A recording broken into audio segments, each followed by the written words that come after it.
Politicians have disagreed with him. Ugandans in all parts of the country, we are reaching out to you. Sometimes calling him names. Entertainment groups have acted his place and person. For those who have been asking me, now show us your successor. Here is my successor. But he has instead laughed them off. Because that's how the Africans survive. Some government agencies have sabotaged his development programs. I heard that a court had stopped the man who had put $630 million on the ground. But he has not veered off the modernization track. This is not just constitutional mandate. It is historical mandate. These are the leadership attributes that fellow leaders acknowledge as unique. One such leader is State Minister for Mineral Development, Peter Lokeris. He can never forget whatever he has, just sticks in his head. He has worked with the president since liberation days, and all he has seen is an inclusive leader.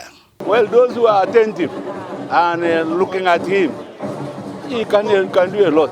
Love for the country, unity of the people, and unity for purpose, serving the interests of the people. Being focused, as opposed to being diverted, is what has kept the head of state going. To acknowledge this fact is the State Minister for Animal Industry, Rwamirama Bright Kanyontore.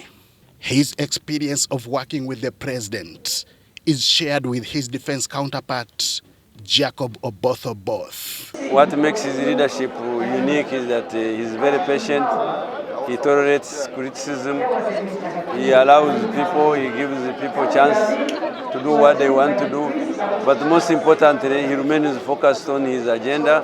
He takes his time to analyze. And the third thing is about very, very knowledgeable. I think he's a person who reads a lot, he expands knowledge, and I believe that as leaders, we have everything to learn from him. Even as the country celebrates 37 years of liberation, young leaders born about a year to liberation victory speak fondly of President Museveni. Evelyn Anite and Persis Namganza are some such leaders. Born in 1984, both are state ministers in Museveni's government. The common term I learned about President Museveni is saying, muwache. Anyone does something wrong, he's not going to say, let this person be in prison, let the person be tortured. You oppose him, he's not going to say that, organize and kill the person. The word is always one, muwache. Leave them, they will learn for themselves. He's very patient, and so that's a very rare quality of people. Some people, when they talk and people don't do, they abandon that idea. But he has been consistent and is still consistent to make sure that people understand the message of creating Werese versus development. Such patience and tolerance have seen socio-economic progress in Uganda, including industrialization, as Evelyn Anite alludes. When he came to power, we're talking about only 80 factories. And today, we're talking about total number of 4,800 factories in the whole of Uganda. And we're steadily progressing.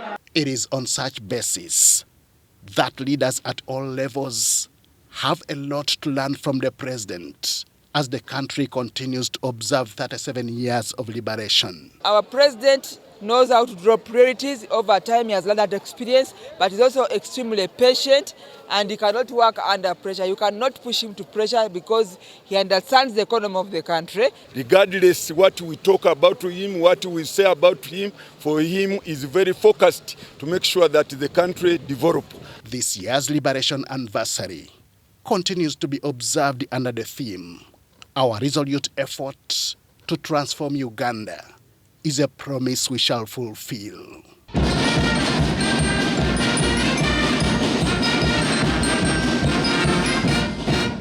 Henry Okurut, UBC.